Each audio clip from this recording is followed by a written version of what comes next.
Muchas gracias por venir a esta segunda sesión de este breve ciclo de conferencias, de charlas sobre algunos de los artistas académicos que participan en la exposición Narrativas del Arte, que tenemos abierta al público, en TEA Tenerife Espacio de las Artes, una exposición que intenta reunir un número relevante de piezas de algunos de los protagonistas del arte canario, de eso que se ha llamado, o lo que quiera que sea la tradición canaria de la cultura, esos hombres y mujeres que han puesto, en fin, su quehacer, su trabajo, su rigor en la construcción de la creación artística en las islas. Sin duda, dos de los nombres propios, dos de los nombres que por mérito propio, ¿no?,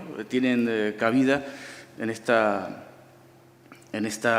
trayectoria del arte canario son el escultor Miguel Márquez Peñate y también, por supuesto, Borges Salas.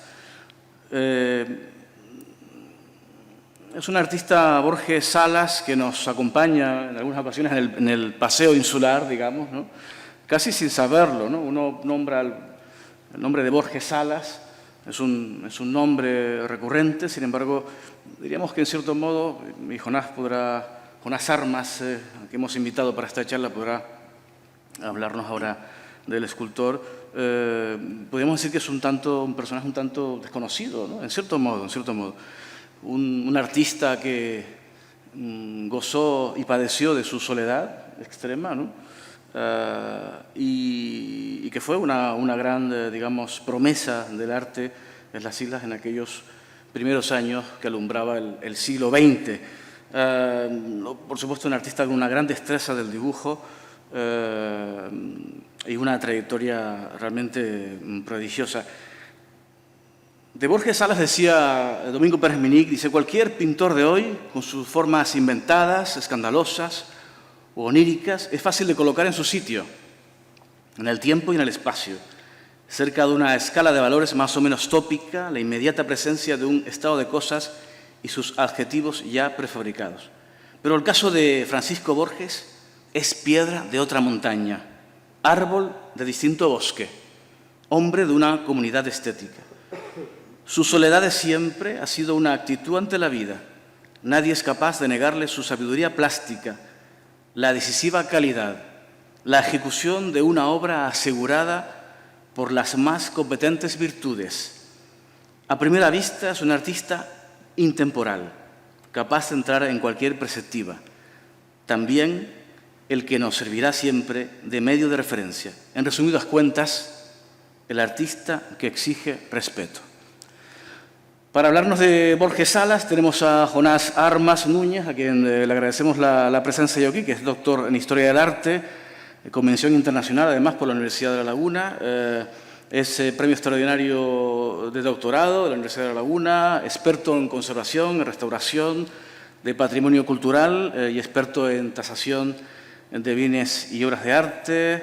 En fin, ha realizado diversas estancias de investigación en el Centre André Chastel, también en el Instituto Royal de Patrimoine Artistique de Bruselas. Ha sido investigador en proyectos nacionales y regionales y fundamentalmente sus investigaciones se centran en tres vertientes que podemos decir: el patrimonio, la iconografía y las artes decorativas e industriales. Ha participado, en fin, ya ha dado a luz distintos textos dedicados a autores del siglo XX en Canarias. Muchas gracias, Jonás, por aceptar esta invitación. Hace tiempo que queríamos hablar sobre Borges Salas, sobre su trayectoria artística, y muchas gracias por estar con nosotros.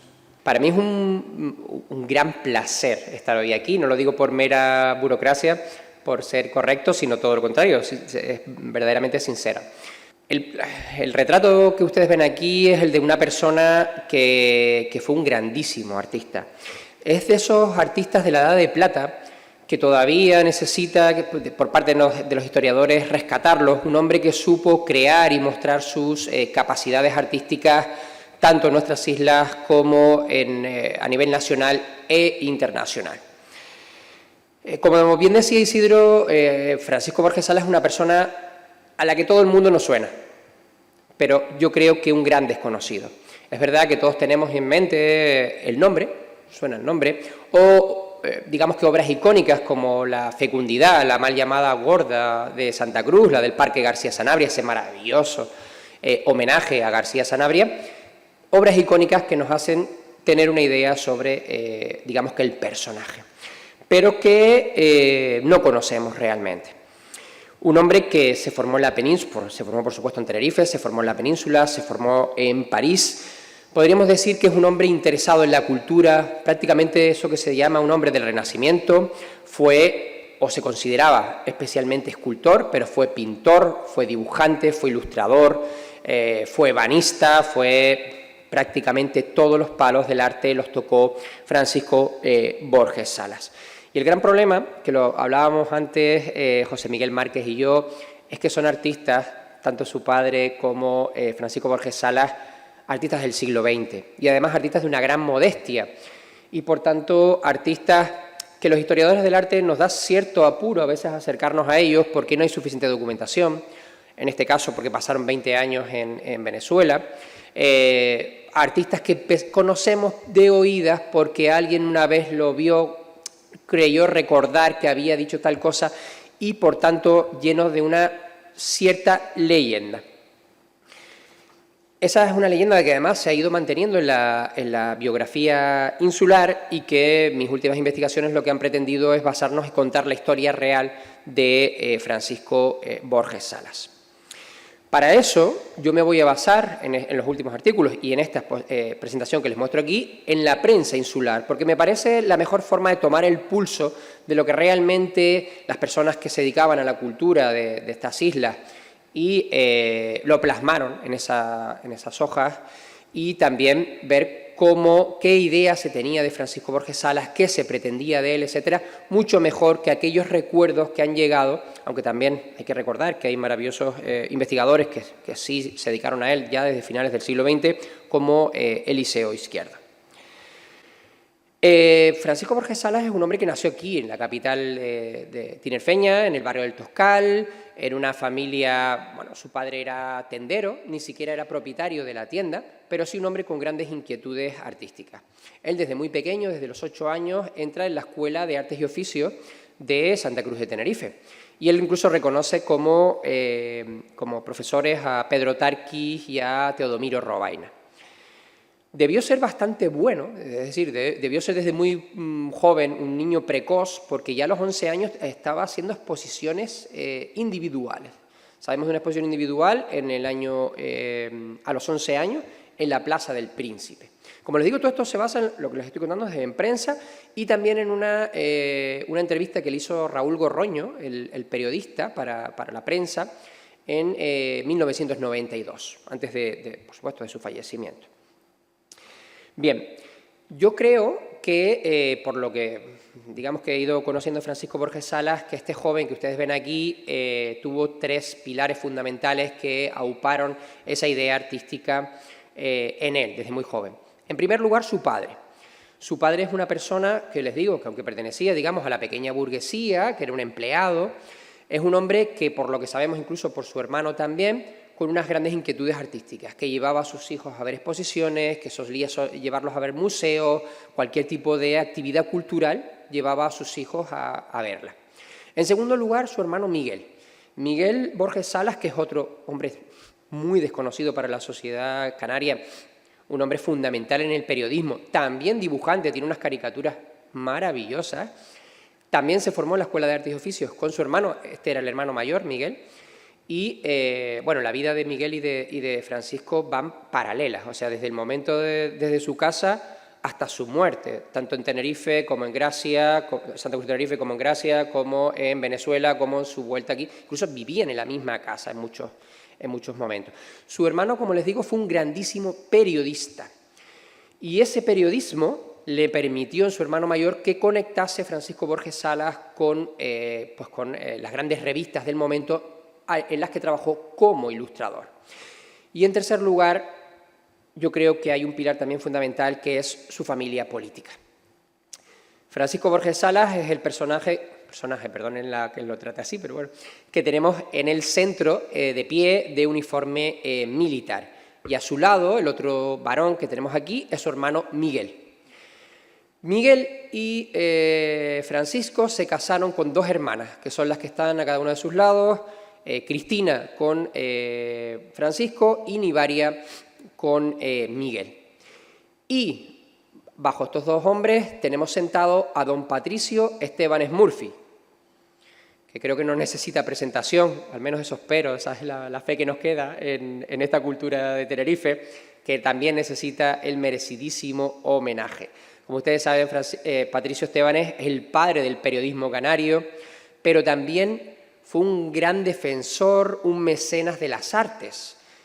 ¿Qué sería de nuestra academia? La Academia de San Miguel Arcángel sin Patricio, que es el que, digamos, que la resucitó en el siglo XX después de su cierre, fue presidente de la Academia, apoyó a sus artistas, etc. Y sí quiero también que se fijen en el personaje, es el hijo al que Patricio pone el brazo por encima, que también se llama Francisco, pero quiero que se queden con esa cara. Quiero que miren esa cara y la graben un poco porque después volveremos a hablar de Francisco.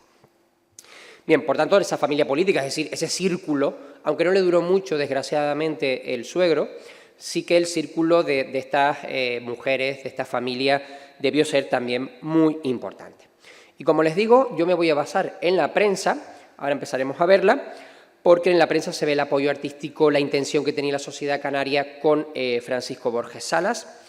Y eso quiere decir que les citaré algunos extractos y también que me voy a basar en imágenes de la prensa. Es decir, algunos bustos que les voy a mostrar existen, pero yo he preferido que ustedes vean la imagen de prensa para que vean lo que veía la gente en el momento. Bien, lo que nos muestra en general es que estamos hablando de las primeras décadas del siglo XX. Canarias quiere mostrarse como un lugar cosmopolita. Recuerden que desde la ley de puertos francos del siglo XIX por aquí pasaban, teníamos en nuestro puerto a diario barcos franceses, alemanes, belgas, etc. Es decir, que nuestros burgueses que conocen Europa, que leen sus revistas, quieren mostrarse como en Europa. Entonces quieren mostrar ese cosmopolitismo y necesitan de un escultor que lleve a cabo pues, los grandes monumentos que ellos querían mostrar, realizar a los grandes héroes que querían recordar del pasado y necesitaban un hombre capaz de ello y ven el referente en Francisco Borges Salas. La primera referencia que tenemos de Borges es de 1919, de una exposición colectiva. Aún así hay que recordar que ya 2 años antes va él a publicar en Castalia. Él publicó las grandes revistas, tanto canarias como nacionales, en Castalia, en Hespérides, en La Esfera. Es decir, todas aquellas revistas que querían mostrar la Edad de Plata, por algo se llama así, toda la cultura, la literatura, etcétera, española, él ya con 16 años va a publicar por primera vez en estas revistas sus ilustraciones. A partir de ahí, de 1919, empieza a aparecer en muchos artículos, generalmente como pintor, como dibujante, pero él, ante todo, se va a considerar escultor. Él decía incluso que era una pena, que él tenía que haberse dedicado a otra cosa, que de escultor no se ganaba uno la vida, pero que era lo que sabía hacer, algo así, ¿no? En esa modestia de... no lo estoy diciendo exactamente sus palabras, pero algo así quiso decirnos, ¿no? Bien, y las primeras referencias son de 1922, cuando lleva a cabo el busto de José Tavares Parlet para La Laguna. También hace muchas obras efímeras, por ejemplo, hace carrozas para las fiestas de mayo de Santa Cruz de Tenerife, hace una, por ejemplo, la primera para el Monte Pío, que es un gran joyero, es lo que nos dice la prensa. En ese mismo año, otros periódicos pues, como El Progreso nos hablan de la realización de un busto para Nicolás Estebanes Murphy, es decir, para el hermano de su suegro, el que fue ministro de la Primera República, pagado, por supuesto, por las Juventudes Republicanas de Santa Cruz de Tenerife.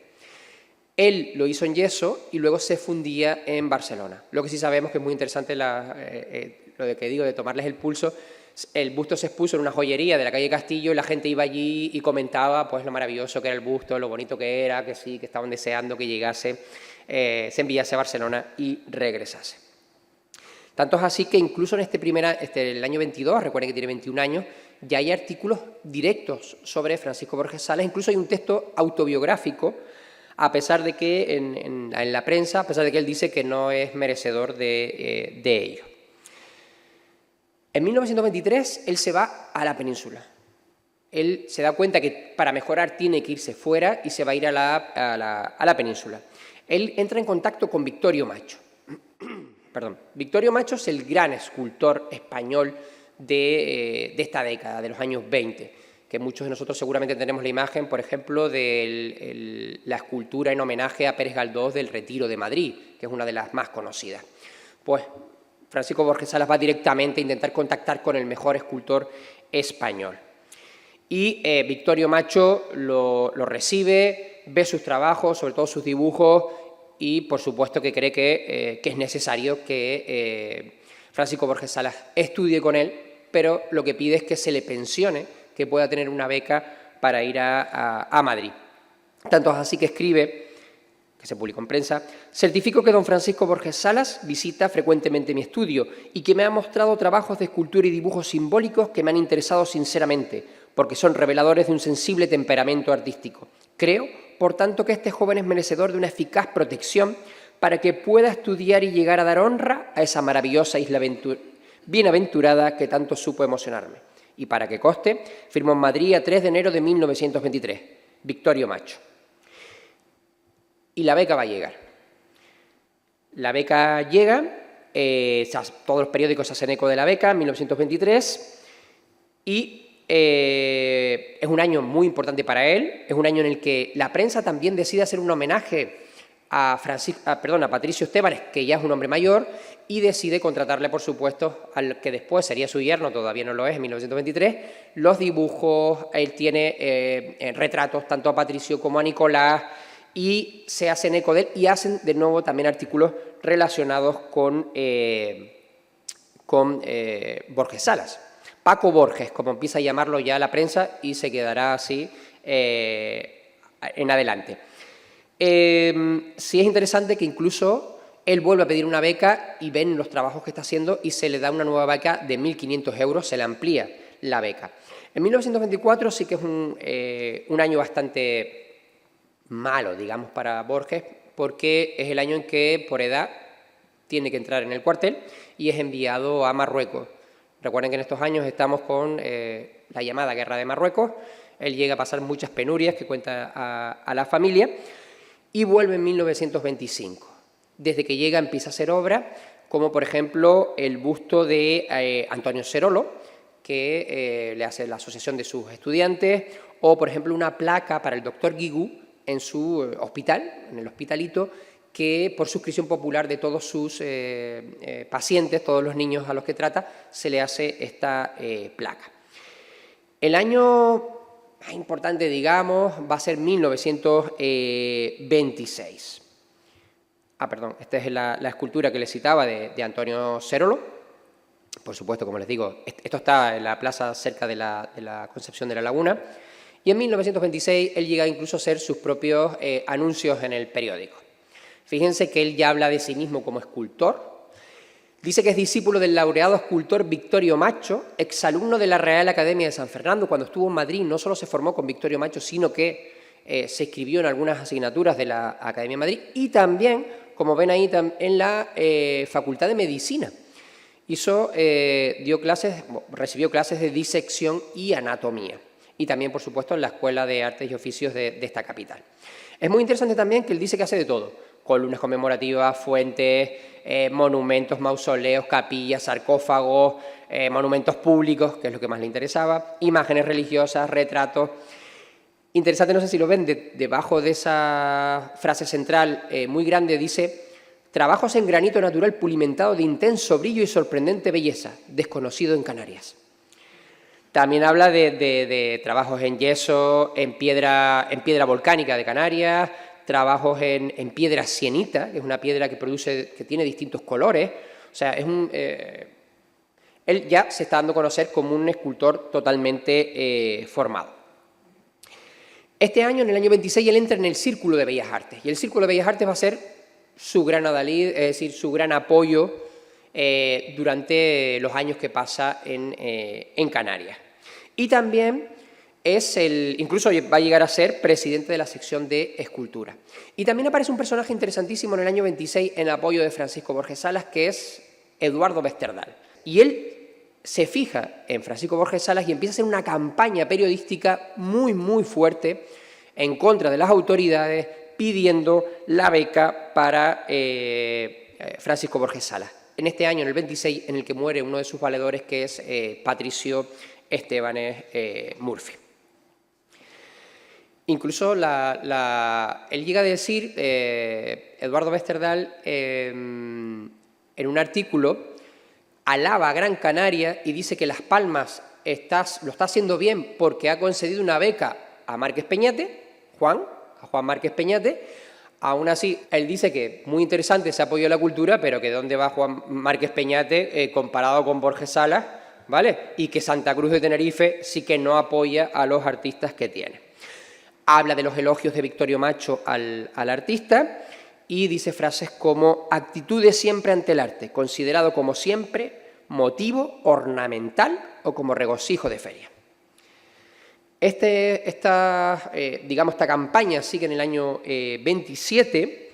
A él se une sobre todo la revista Hespérides, donde también trabajaba su hermano y donde él va a hacer muchísimas ilustraciones y algunas de sus obras empiezan a ser conocidas como esta figura yacente, que incluso hay un artículo muy interesante de Amador Revilla, que era colaborador de la revista Hespérides y que era el presidente de la sección de literatura del Ateneo de Barcelona.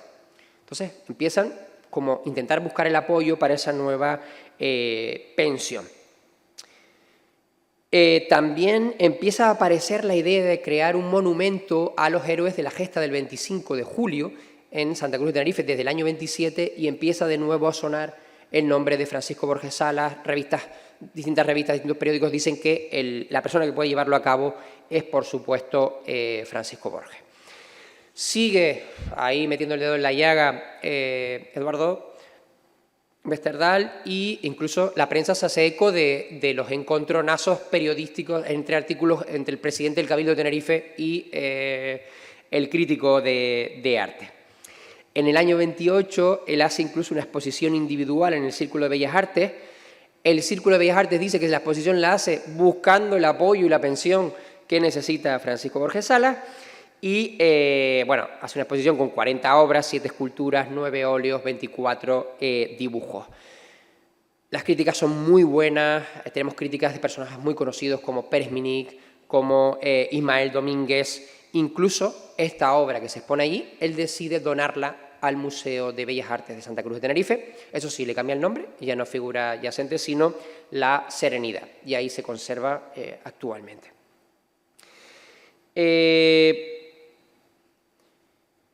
En 1928 él va a hacer muchísimos dibujos, va a trabajar especialmente como ilustrador. Sale una colección que se llama Novelistas Canarios y Francisco Borges Salas va a ser el referente. Yo les pongo poco dibujo aquí. Yo he querido hoy trabajar sobre él especialmente como escultor, pero no podemos obviar que trabajó para muchísimos escritores, o sea, un referente para escritores. Esto quiero que quede claro, de todas las tendencias. Hizo ilustraciones para libros de Eduardo Díez del Corral, Jacinto Terry, Manuel Verdugo Barlet, Antonio Martí, Pedro García Cabrera, Carlos Cruz, Francisco González Díaz, Pedro Pinto de la Rosa, etc.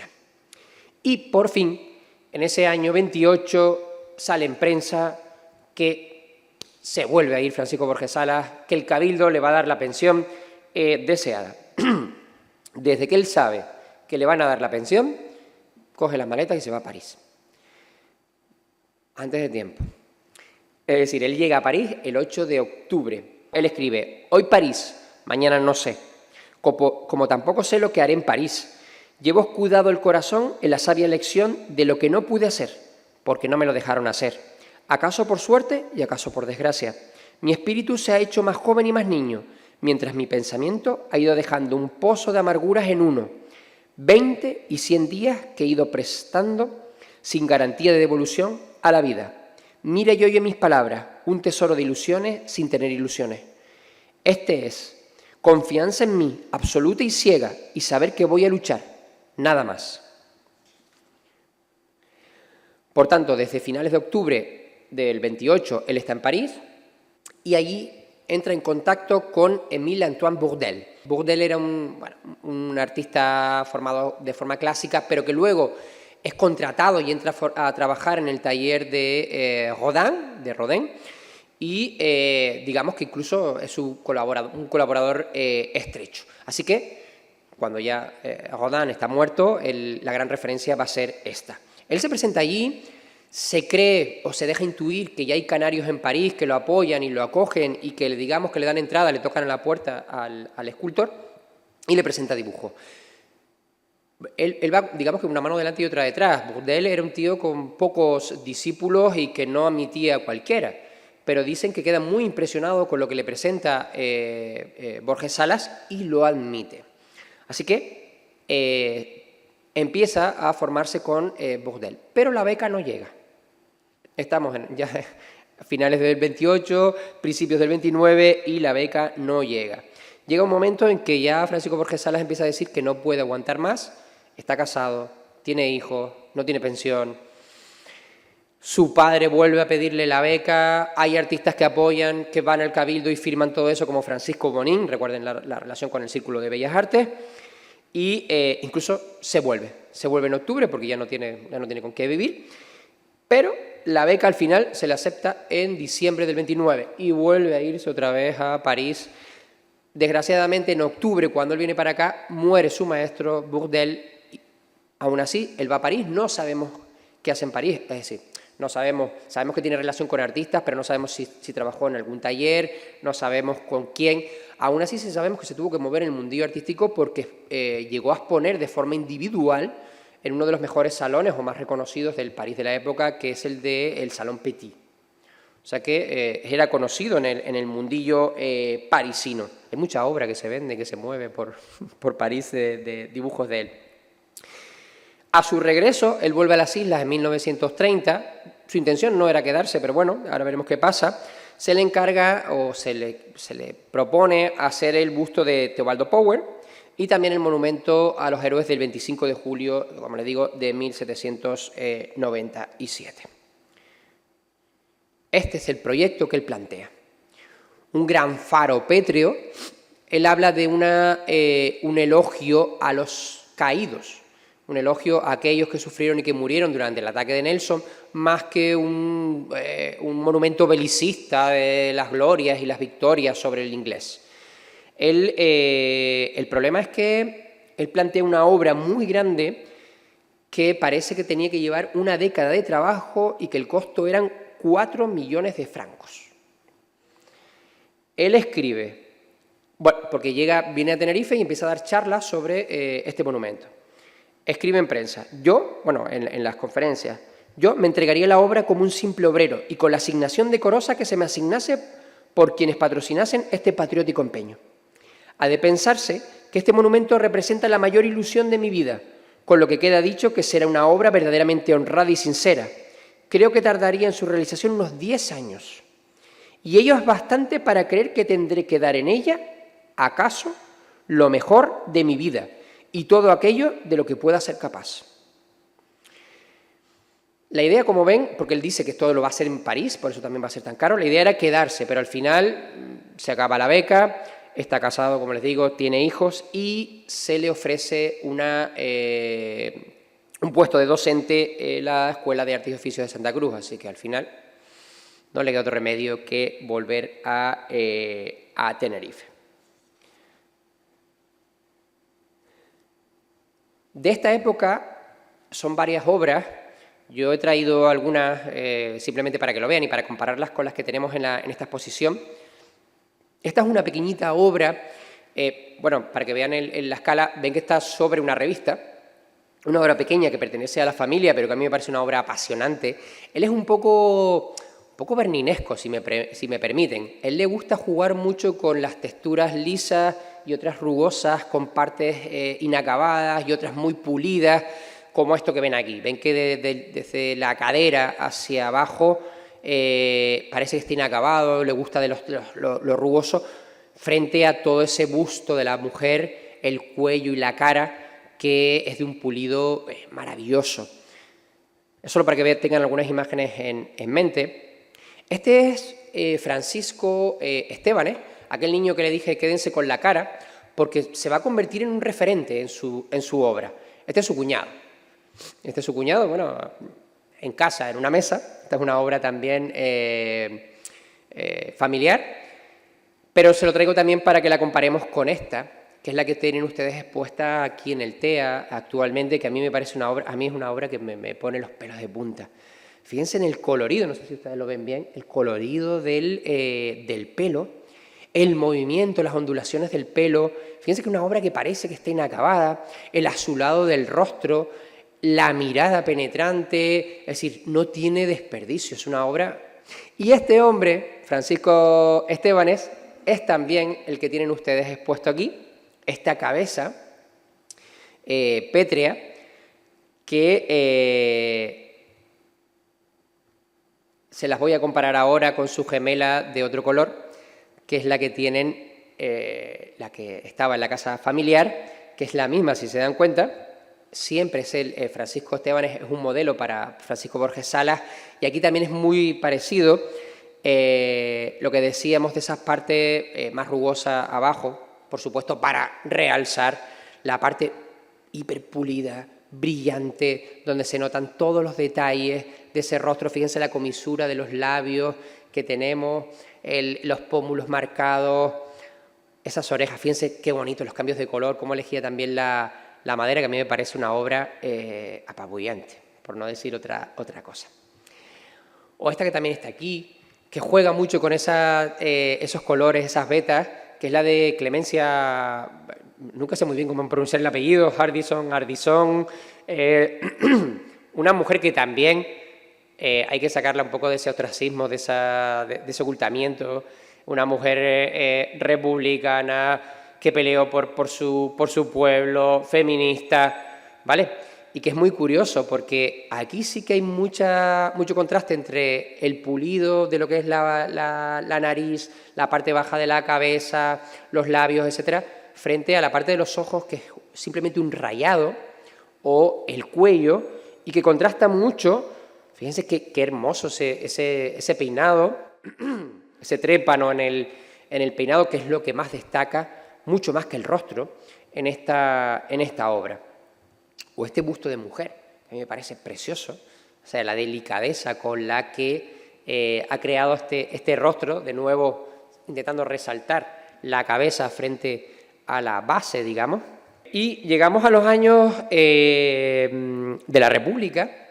Recuerden lo que significa la República, es decir, la República en educación fue importantísima, en cultura su idea era apostar por la cultura, o al menos en intenciones, y hay un interés por avanzar culturalmente.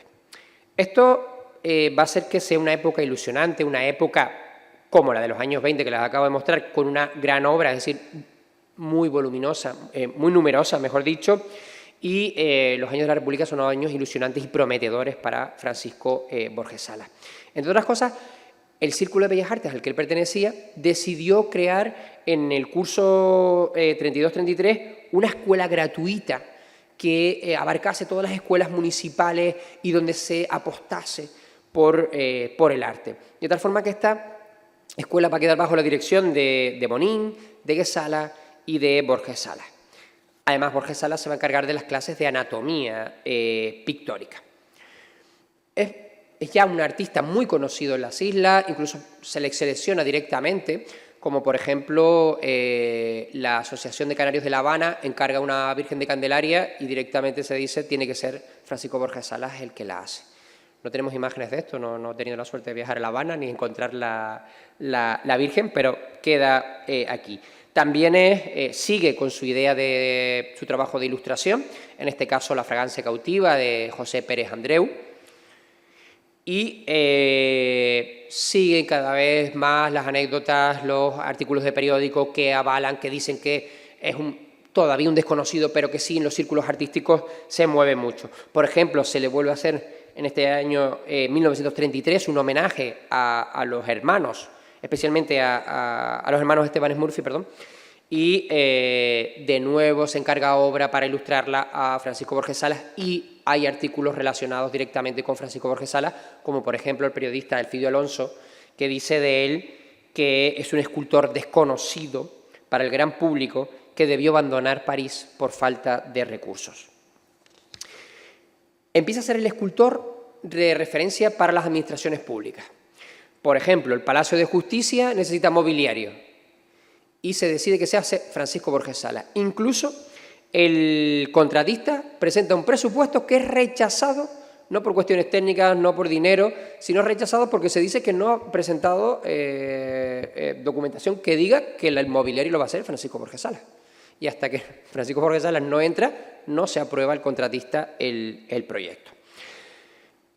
No tengo esas imágenes, pero sí les quiero mostrar otras. Esta es Villa Elena, en la que se encargó a Francisco Borges Salas el mobiliario.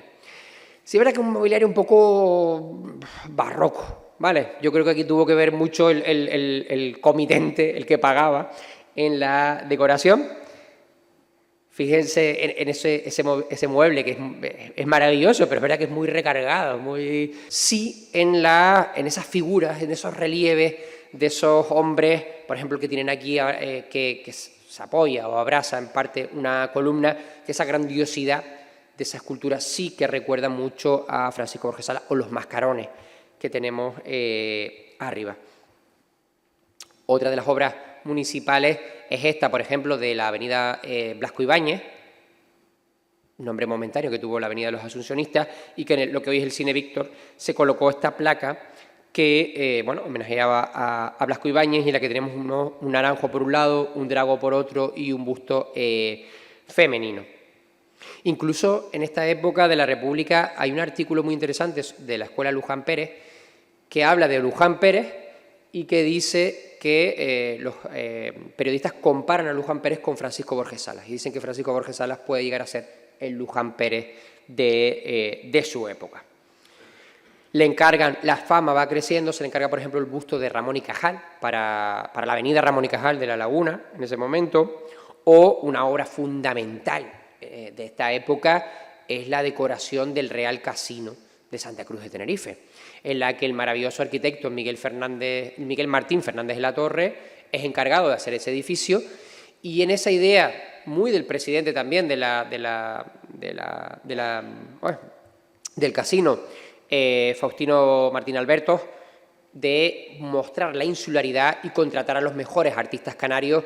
Pues tenemos que trabajan allí Aguiar, que trabaja Néstor, hermano del arquitecto, que trabajan muchísimos otros, y Bonín, por ejemplo, y también hay obra de Francisco Borges Salas.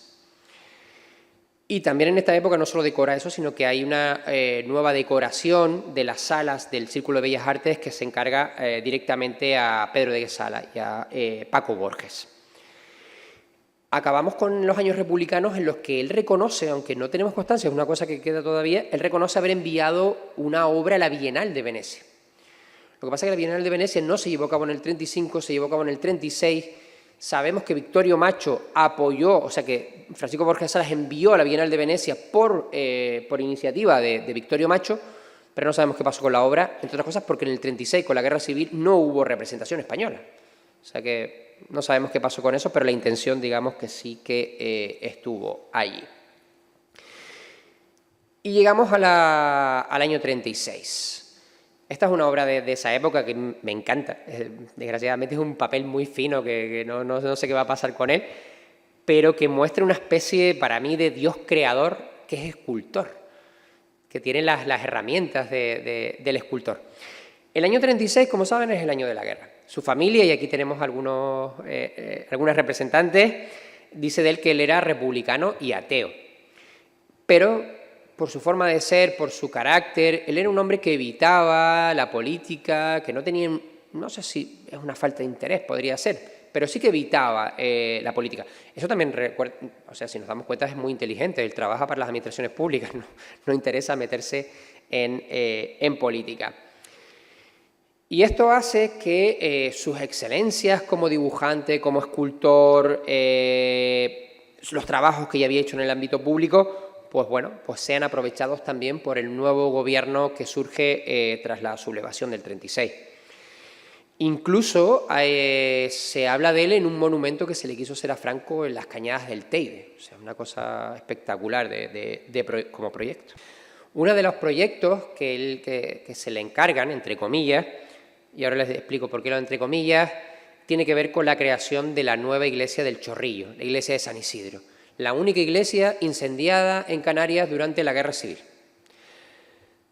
Él debía desinteresadamente y de forma gratuita de realizar tanto la escultura para el retablo interior, una escultura en madera, como una escultura en piedra para la hornacina que ven en esta fachada.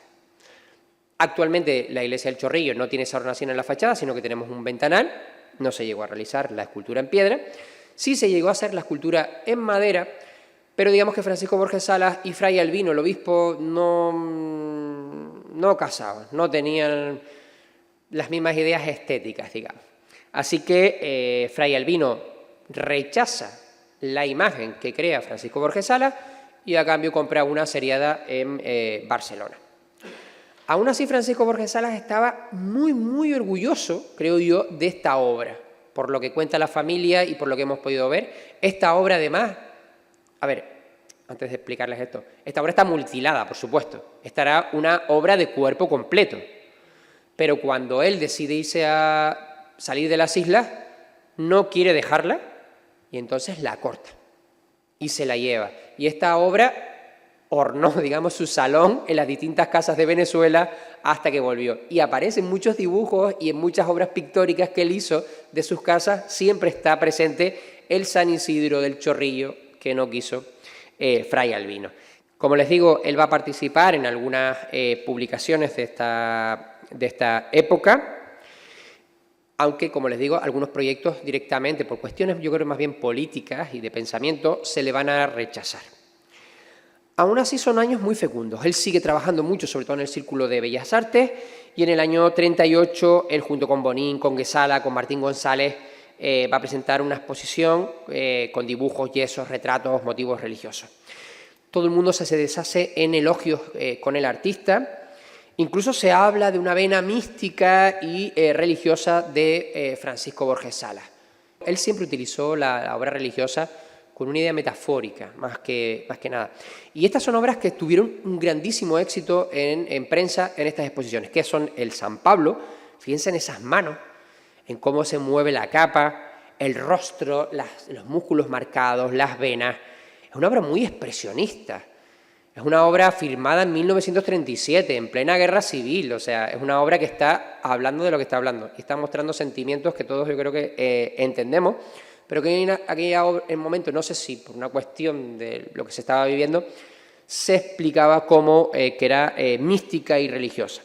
Tenemos un San Juan Evangelista, un San Pablo, un San Juan Bautista y este Santiago, que recibieron maravillosos elogios.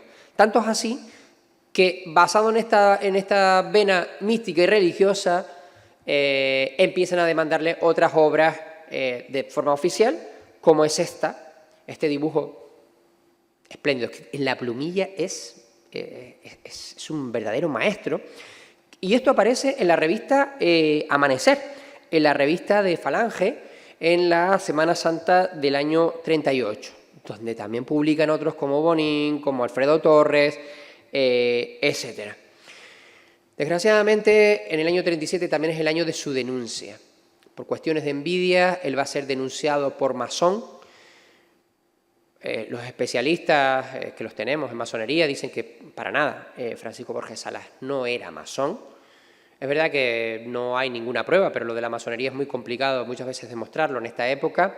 Y sí que su expediente dice, la Policía Nacional, que perteneció en el año 36 a la Unión Republicana.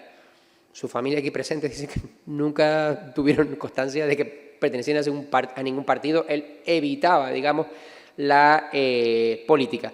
Pero saben que hay una comisión depuradora que le prohibió el magisterio, así que tuvo que abandonar las clases en la Escuela de Artes y Oficios. Es decir, tuvo que abandonar el único ingreso fijo que tenía la familia. En el año 1992, Raúl Gorroño, aunque es un artículo periodístico, sí que conservamos la entrevista grabada, le preguntó que cómo era aquella época. Y su respuesta fue, mejor no meneallo, si se mueve eso da mal olor. En su forma de ser, tampoco quiso nunca criticar ni decir que aquello era malo o bueno, simplemente él, bueno, era así. Sí es verdad que no le quedó otro remedio que huir, digamos. También es verdad que este es el año, es un año muy interesante porque son los años también en los que crea la gran obra de la que ya hemos hablado, que todos ustedes conocen, que es la de la fecundidad, la del homenaje a García Sanabria. Su maravillosa fecundidad, que no se las pongo aquí, ahora les pongo una imagen relacionada con ella, que está considerada, no, esto no lo digo yo, sino lo dicen los expertos, obra considerada como la escultura pública de artista canario más importante realizada en el archipiélago la pasada centuria. Es verdad que él tuvo que irse y cuando él se va, también se denuncia, entre comillas, que esa obra desnuda, es pecaminosa, que no está bien, y se retira y acaba en unos almacenes municipales justo más o menos al mismo tiempo en el que vuelve, en los años, él abandona Tenerife en el año 41, se retira y vuelve a principios de los 60 y vuelve otra vez la escultura a colocarse en el monumento que lo necesitaba. Bien, la oficialidad se alejó de él y él necesitaba de la oficialidad, necesitaba de los encargos oficiales para poder subsistir. Así que se va. Este es Francisco Borges Salas el año en el que se va, es decir, este es el hombre de 40 años que tiene que irse a probar suerte a otro país. Inicialmente él se va a ir a Estados Unidos, era la idea final. La idea era irse a Cuba, en Cuba tenía contactos, y luego de ahí dar el salto junto con su hermano Miguel, que también tenía contactos en Estados Unidos, irse los dos. Pero por ese contexto internacional, en el momento en el que están yéndose a Cuba, Pearl Harbor es atacada y entonces el capitán del barco dice que Cuba no es un lugar seguro y que mejor desviarse. Y se van a Venezuela. En Venezuela hay muchísimos canarios, se acogen, empiezan a vivir allí, la acaban cogiendo el gustillo, digamos, y acaban pasando allí 2 décadas. Allí lo visitó María Rosa Alonso, por ejemplo, y escribe sobre él. Es decir, hay muchos canarios intelectuales que lo van a visitar allí, Pedro González, ¿vale? Sigue siendo un referente del arte, pero en el exilio, digamos, en el país, en la 8ª isla que se llamaba en aquellos momentos. Allí fue utilizado por las administraciones públicas, carteles en sanidad, murales en sus cuarteles militares, etcétera, etcétera.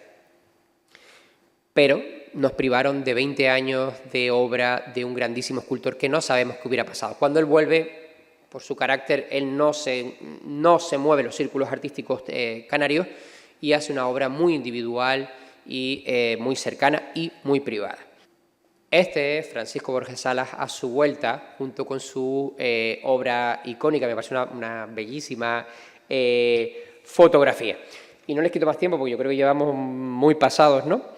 En conclusión, solo decirles que me parece que Francisco Borges Salas es una de las figuras fundamentales del arte en Canarias en el siglo XX, sigue siendo un gran desconocido, espero haberles enseñado algo de, ya les digo, solo son pinceladas y basadas en la prensa, de lo maravilloso artista que es en mayúsculas, es decir, escultor, ebanista, pintor, ilustrador, dibujante, etcétera, etcétera, y creo, igual que pasa con el artista que vamos a tratar, o se va a tratar a continuación, que esta sociedad tiene una deuda pendiente con muchos de sus artistas, entre los que se encuentra Francisco Borges Salas.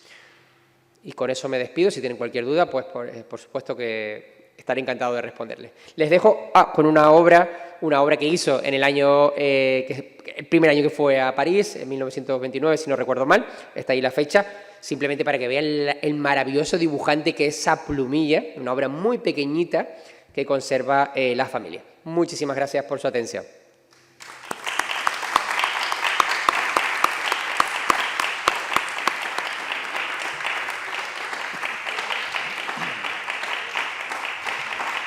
Yo te quería preguntar, Jonás, precisamente ahora que ponías esta plumilla parisina, en En París tenemos entre el año 29 y 34 a Néstor Martín Fernández de la Torre, ¿no? El gran artista insular. Tenemos a Óscar Domínguez, ¿no? También está, en fin, desde el año 27, es verdad que en el año 28 viene para hacer el servicio militar en Tenerife, regresa a París, en el 29 se viene Fariña, ¿no? Pero Domínguez queda allí. Quiero decir, ¿sabemos algo? ¿Hubo algún encuentro cruzado entre los artistas canarios? ¿Hay alguna noticia? ¿Se conoce algo? Porque es interesante A ver, yo creo que hay mucha relación entre la obra de Néstor, por ejemplo, y la obra de estos años de Borges en cuanto a dibujo y a ilustración. Hay unas obras muy, muy simbolistas que tienen que ver mucho con Néstor. Pero es verdad que no conocemos nada. Es decir, lo único que recuerda la familia, que si quieren también las podemos utilizar a sus nietas, es, por ejemplo, cosas como que él dice que cuando llega a París, él le alquila un piso donde había estado Picasso y que él guardaba unos botitos en los que Picasso pintaba, mezclaba, había guardado alguna cosa, ¿no? Pero no lo sabemos. Sí sabemos, por lo que se insinúa en la prensa, que él tuvo contactos con canarios en París en el momento en el que llega y que por eso, directamente desde que llega, es presentado a Émile Antoine Bourdelle y que, digamos, alguien le hace de Cicerone para que se conozca. Pero no tenemos nombres directos de canarios con los que se relacionase. También es verdad que es una persona, como digo, que cuando llegó aquí no solía estar en los círculos, no solía ir a las presentaciones, no solía ir a los actos, es decir, que poca gente se acercó a él para preguntarle cosas y desgraciadamente, como me dice la familia, para nosotras no era un artista, era nuestro abuelo. Entonces, muchas veces no le preguntaban ese tipo de cosas. Desgraciadamente, yo imagino que tuvo que haber algún contacto con los artistas canarios de esos años, pero no podemos corroborarlo. ¿Y esa exposición que mencionabas en el Salon Petit, hay un catálogo? ¿Sabemos qué obra presentó en París? No sabemos, a ver, de momento no he localizado esa documentación. Sí sabemos que está exponiendo en el Salón Petit porque, sobre todo la revista Hespérides, que hace un seguimiento muy, muy fuerte de él, que es uno de sus grandes apoyos, lo cita en varias ocasiones, que está exponiendo, que en qué momento se expuso en el Salón Petit, pero no sabemos exactamente qué. Es un rastreo que tenemos que seguir llevando. Sí. Antes de pasar la palabra, quería hacerte una pregunta, yo creo que obligada. ¿Qué pasó con el monumento al 25 de julio? Con ese faro que me pusiste antes, un boceto. Sí.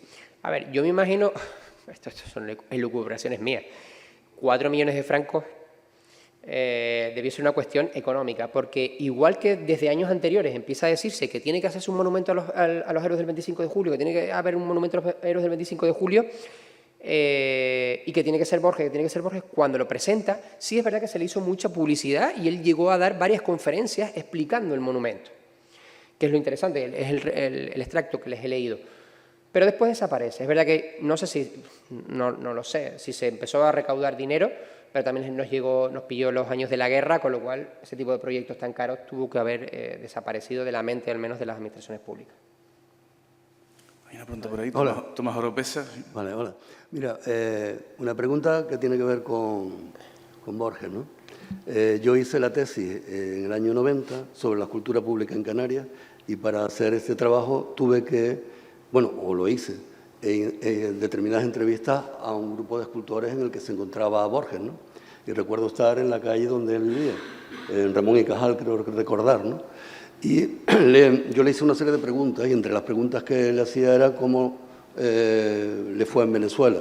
Entonces me hizo gracia porque la respuesta con respecto a su trabajo y la firma, porque dice que aquí firmaba un poco las obras, pero cuando, yo no sé si lo sabes tú o lo saben un poco las nietas, ¿no? Pero él me dijo que estando allí en Venezuela no firmó ninguna obra. Yo no sé si eso fue así o no fue así. Es decir, que él me dijo, así es, directamente, que había que comer. Dice, había que comer y yo hacía obras, sí, pero contundente fue la respuesta. Quiero decir que yo me quedé muy extrañado, ¿no? por la respuesta en sí, ¿no? Pero no sé, desconozco si fue así o no. Tampoco te puedo decir exactamente. Las obras que conocemos, obras venezolanas que hizo y que trajo, pero era obra personal, y es verdad que esa obra sí que no está firmada. Por ejemplo, las maternidades que ahora mismo están en... Esas obras no están firmadas, son unas obras que ahora mismo están en la Casa de Colón, no están firmadas. Pero bueno, yo lo atribuía también un poco a que era obra personal que él se había quedado y no hacía falta firmarla. Es verdad que en esa época también hizo grabados, es un grandísimo grabador. El grabado sí que está firmado, pero quizá por el tema de tirada o de propiedad intelectual, no lo sé. Y lo que conocemos son sobre todo cartelería, que esa sí que no está firmada, y los grandes murales de las batallas, muy típicas después del mundo hispano, esas batallas de la independencia, etcétera, que hizo en varios cuarteles, que yo creo, por lo que he visto, que tampoco están firmadas. No, sí están firmadas, esa obra sí está firmada. Ahora que recuerdo, hay un detalle, hay una publicación en la que se ven distintas imágenes. No he tenido la suerte de poder ir a Caracas para verla, pero sí que hay una publicación en la que hay un detalle. O sea que por lo menos, esa obra sí. Pero sí me imagino que le habrá hecho mucha obra.